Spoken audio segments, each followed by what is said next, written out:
안녕하세요. 책데이트 시간입니다. 오늘 소개해드릴 책은 부자의 동공부, 빈자의 동공부라는 책입니다. 심두보 지음 한스미디어에서 나온 책입니다. 돈이 오는 길을 알아야 돈이 쌓인다고 하는데요. 돈이 오는 길을 알려주는 37가지 공부 습관에 대해서 말하고 있는 책입니다.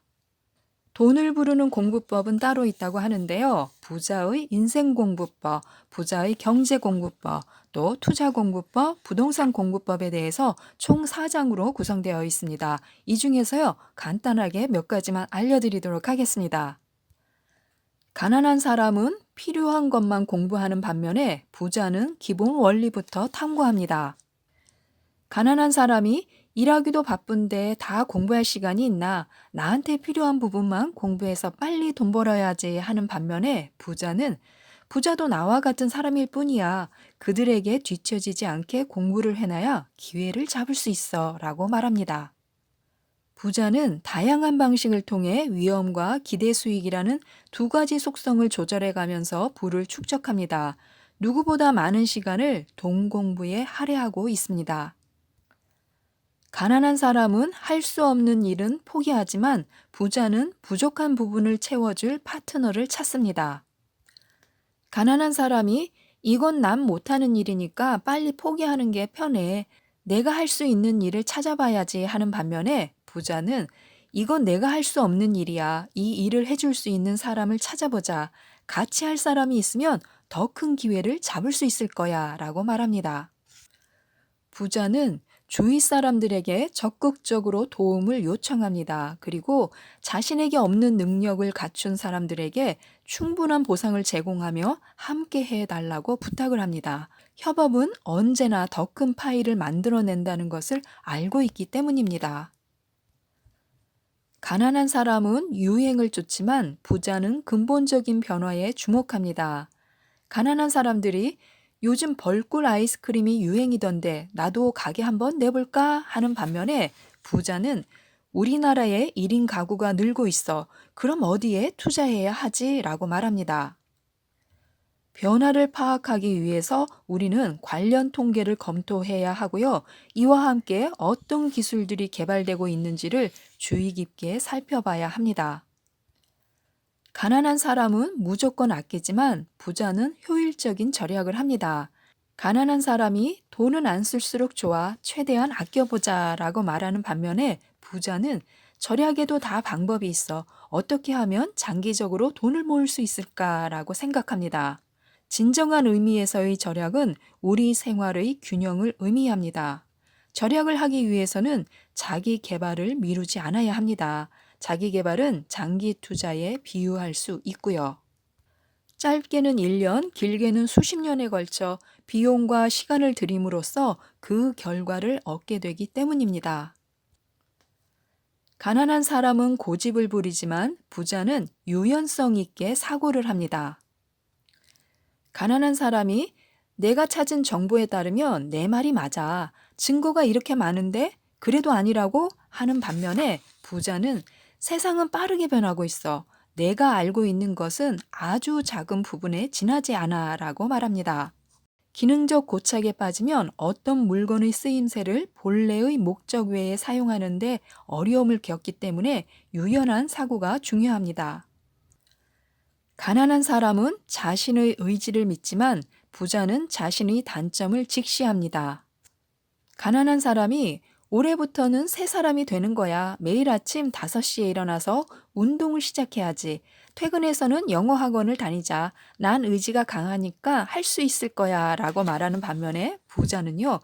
난 아침엔 잘 못 일어나는데 어떻게 하면 운동을 할 수 있을까? 일단은 회식을 줄여서 시간을 내보자. 라고 말합니다. 좋은 습관이란 특별히 정해져 있는 것이 아닙니다. 자신의 상황에 맞춰 좋지 않은 습관을 바람직하게 바꾸어 가면 됩니다. 성공하는 사람들은 자신의 단점을 직시합니다.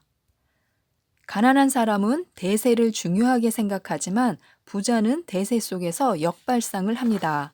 가난한 사람이 남들 하는 대로 사는 게 제일 좋아. 괜히 튀려고 하다간 손해만 볼 거야 라고 생각하는 반면에 부자는 남들과는 다르게 해야 기회를 잡을 수 있어 라고 생각합니다.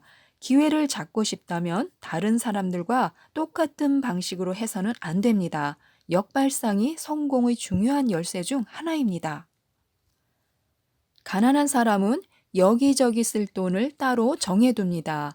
하지만 부자는 자산을 하나처럼 운용합니다. 가난한 사람이 여행 경비는 따로 모아놓자. 이건 나를 위한 선물이야 라고 생각하는 반면에 부자는 부동산, 금융상품, 예금, 적금, 내 자산이 지금 어디에 있지? 조정이 필요할까라고 생각합니다. 부자는 배를 모는 선장처럼 재테크를 합니다. 바람이 불 땐 돛을 펴고요. 그러다가 바람이 멎으면 돛을 내리고 노를 꺼내듭니다. 재테크 역시 마찬가지인데요. 부자는 상황에 맞게 예금, 적금, 부동산, 주식, 채권 등 여러 금융 상품을 외부 환경에 맞춰서 비중을 늘리거나 줄이는 작업을 중요시합니다. 가난한 사람은 브랜드를 중요하게 생각하지만 부자는 기능을 따집니다. 가난한 사람이 괜히 사람들이 브랜드를 보고 사겠어. 우선은 브랜드가 좋아야 해. 남들 보는 눈도 있고 말이야 하는 반면에 부자는 물건의 가치는 그게 실제로 나에게 얼마나 도움이 되는가에 달린 거야 라고 생각합니다. 그리고 지금 재산을 불리는 것이 목표라면 이러한 소비는 잠시 뒤로 미루어 놓을 필요가 있습니다. 과시적 소비를 줄이면 미래의 부를 늘리는데 그만큼 도움을 얻을 수 있다는 의미이기도 합니다. 가난한 사람은 취미와 돈은 별개라고 생각하지만 부자는 취미에서도 기회를 발견합니다. 가난한 사람이 나만을 위한 취미 하나쯤은 괜찮잖아. 자전거는 좋은 것을 사야겠어. 장비가 훌륭해야 더 즐길 수 있으니까. 이거야말로 나를 위한 투자야 라고 말하는 반면에 부자는 양초 만드는 게 정말 즐거워. 누구 못지않게 멋지게 만들 자신 있는데 내 양초를 사줄 사람도 있지 않을까 라고 생각합니다. 취미는 여러 수입원 중 하나가 될 수도 있습니다.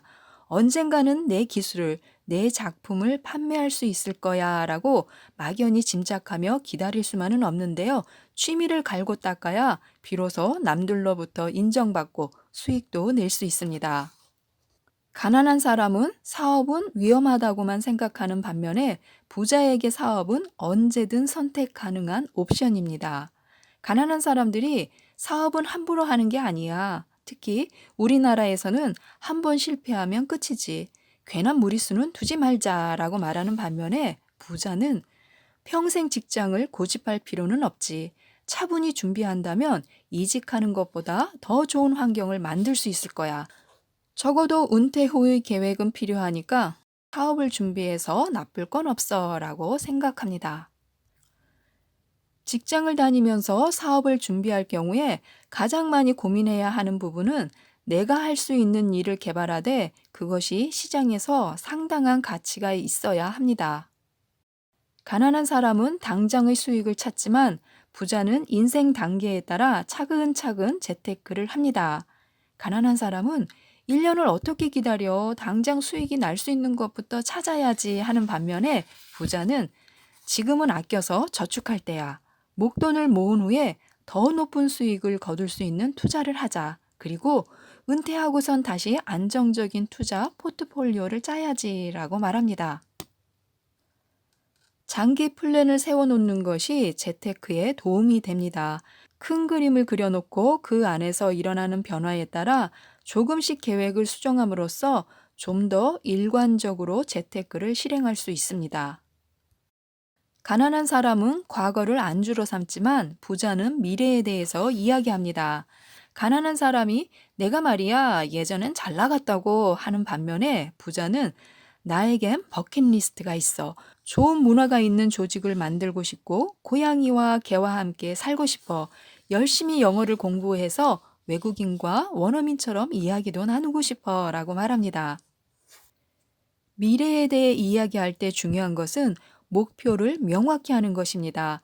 시간이 걸리더라도 그 목록을 보면서 목표했던 항목을 하나씩 지워가는 것도 좋습니다. 가난한 사람은 가십을 찾아 읽지만 부자는 외신을 챙겨 읽습니다. 가난한 사람들이 연예인 찌라시 온 거 없어? 누구가 누구랑 사귄다던데 정말일까? 나 하나만 보내줘봐 하는 반면에 부자는 외국에 나가서 살 계획은 없더라도 외신을 접하는 게 큰 도움이 될 거야. 우리나라에서 기회를 찾는데 도움이 될지도 몰라 라고 생각합니다. 부자는 외신으로부터 힌트를 얻습니다. 해외에서 관심을 두고 있는 사안이라면 국내에서도 관심을 가질 확률이 높으니까요. 가난한 사람은 뉴스의 헤드라인만 읽지만 부자는 뉴스의 흐름을 분석합니다. 가난한 사람들이 시간도 없는데 언제 기사를 다 읽고 앉아 있겠어? 헤드라인만 봐도 무슨 내용인지 뻔하지 않아? 라고 말하는 반면에 부자들은 기사 하나하나만 읽어서는 내 것으로 만들 수 없어. 기사와 기사가 서로 어떻게 연결되는가를 살펴봐야지. 기사에서 중요한 부분은 메모를 해둬야겠어 라고 말합니다. 거시적인 기사를 먼저 읽고 미시적인 기사는 뒤로 미루는 것이 시간을 절약하는 방법입니다. 가난한 사람은 회사에서 시키는 공부만 하고요. 부자는 자신의 영역을 넓혀 나갑니다. 가난한 사람들은 회사 업무 따라가기도 바빠. 괜히 사서 고생할 필요가 있나 라고 말하는 반면에 부자들은 회사에서 시키는 것만 하다간 새로운 기회를 잡을 수가 없어 라고 생각합니다. 자신의 영역을 넓혀 나가는 것이 중요한데요. 선택의 폭이 넓어져 불시에 일어날지 모를 구조조정이나 산업 및 시대의 변화에 대비할 필요가 있습니다. 가난한 사람은 빨리 딸 수 있는 자격증에 관심이 많지만 부자는 자신에게 자격증이 왜 필요한지를 고민합니다. 가난한 사람이 자격증은 많을수록 좋아. 금방 딸 수 있는 게 뭐가 있을까라고 말하는 반면에 부자는 자격증이 지금 필요할까? 언제 준비하는 게 내게 도움이 될지 생각해보자 라고 말합니다. 자격증 취득에 대한 기회비용이 자격증의 가치보다 더 크다면 자격증에 대한 미련을 버려야 합니다. 주객이 전도되어서는 안 된다는 거죠. 자격증은 나의 삶에서 자기 개발을 돕는 하나의 도구일 뿐입니다.